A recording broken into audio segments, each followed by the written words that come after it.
Kuyabonakala uba apha kule ndawo yaseBhayi eGqeberha jikelele abantu abahlala ematyotyombeni ngelishwa loo matyotyombe bawokha kwindawo ezinamanzi nendawo ezithi xa kusina imvula enkulu kubonakale uba amanzi yindawo adibana kuyo, ngoko ke yenze loo nto kubekho imeko yenqwaleko.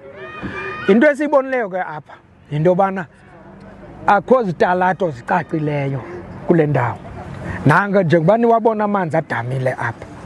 Now into ezizawuyenza kuzawuziswa igreyida ziinjineli zikamasipala, zizise igreyida zizise kunye nomhlaba oza kwenza into yobana makwenziwe ifolo apha ezawukwazi uchitha la manzi. Sizawuzama ke kwezo ndawo sikwazi ungena kuzo senze ifolo ezawukwazi uba amanzi ahamba angami ndawo nenye, ngoba ngawo lathi xa emile edamile angene ezindlini zabantu. So iza kwenziwa loo nto ukusukela ngoku ngomso sabe sesiyiqalisile loo nto.